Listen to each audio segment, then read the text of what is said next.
nasanze umukozi wanjye w'imyaka 16 aryamanye n'umwana w'imyaka 9. Bibwira umugabo wanjye ntiyahita byumva, ariko arambwira ngo mbe nitonze gatoya abanze ave aho yarari.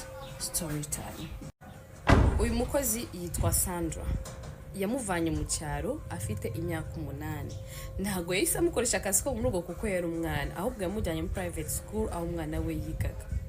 Sandra yamufashe nk'umwana we. Sandra nawe akunda umwana we, amwereka urukundo ku bana be.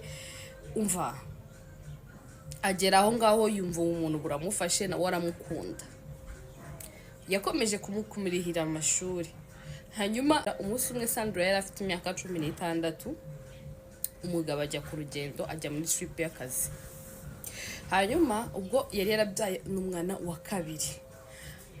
Nijoro ari mu cyumba cye yumva umwana wa kabiri aje yirukanga mu cyumba cye nyine cyane. Nijoro yari afite abana babiri, umuhungu akandi gato ntago nzi igitsina cyabo, kaje kirukanga mu cyumba.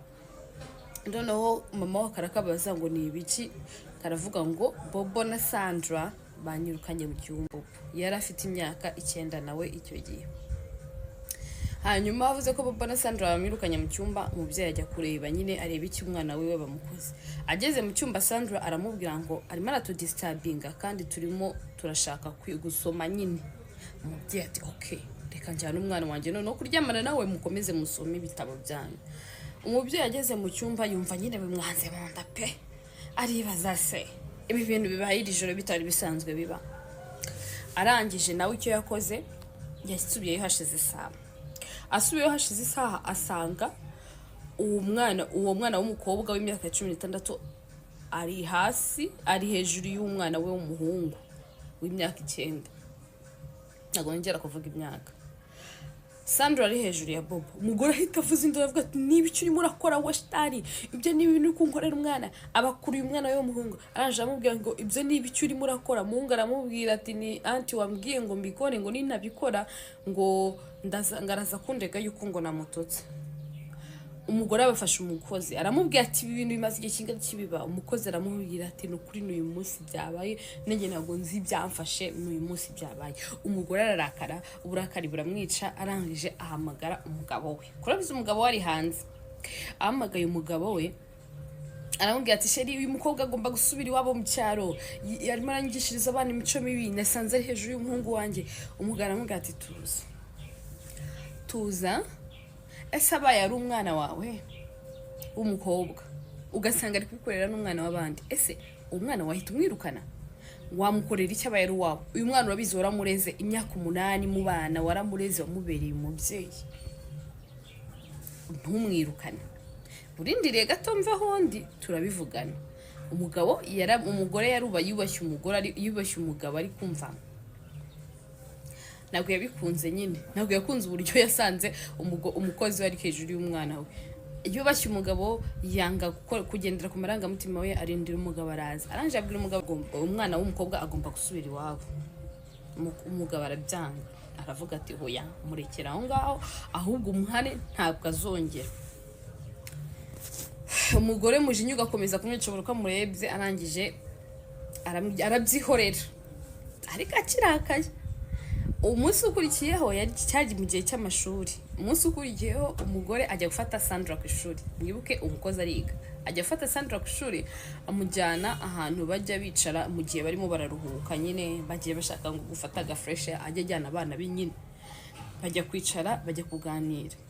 Arangije aramubwira ngo Sandra, ko ngufata n'umwana wanjye, ko nta kintu kimwe nigeze nkwema mu buzima bwawe, kuki wahitamo kunyitura bino hejuru y'ibyiza byose n'abana naragukoreye? Kuki wahitamo kunyitura kuriya ukankorera abana banje biriya bintu? Yaramubwiye ngo mami, yego yamwitaga mami nyine, mami ntago ibi bintu nanjye nabyifuzaga, ariko kuva wanzana no kubana nawe ntago nigeze ngira amahoro habe na gatoya. Ahubwo Daddy niwe wafataga intoki kuva mfite imyaka 8. Daddy yafataga intoki ziwe akajya zishyira mu gitsina cyanjye. Ati Daddy nde umugabo wawe. Hanyuma amaze kugira imyaka 14 yajyaga aza kuntwara ku ishuri nyine nk'ibisanzwe, akanjyana kwa Uncle John. Hanyuma we na John tukaryamana.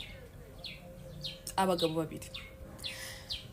Umugore nyine avuza induru aho hantu, nyine avuza induru, abantu barangije baramureba, ariko ariyo banganya avuza induru amubwira ati kuki utigeze umbwira ibyo bintu, kubera iki mwamfashe nk'ikigoryi cy'uwo utambwiye ibyo bintu. Umugore aramubwira ati njye ntabwo nari gutinyuka kubikubwira kuko umugabo we yaneye ubwoba, arangije arambwira ngo nindamuka ngize ijambo na rimwe mvuga azanyica ajye no mu cyaro yice mama. Ubwo rero ni uko nguko ubuzima, ubwo buzima mbayemo. Ubwo buri munsi kuva twaza dukora imibonano, kuva naza ngaha kuva mfite imyaka 8 dukora imibonano mpuzabitsina, uretse ijoro ryashize yari yagiye. Umubiri rero uri kundya, nibwo naje gufatira na Bobo, nukuri n'ubwa mbere byari bibaye. Fatira na Bobo, ndangije ndamubwira ngo natemera yuko tubikora ndaza kumurega. So umugore abura icyo akora, abwira umwana ati ubiceceke ntugikino kimuvuga.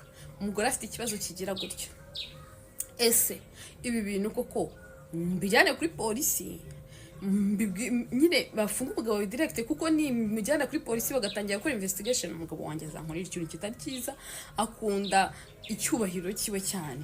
Nyine nabuze ikintu nakora mu buzima bwanjye, sinzi ikintu nakora, byanunguye, ndumva ngiye kugira na trauma, sinzi ikintu nakora.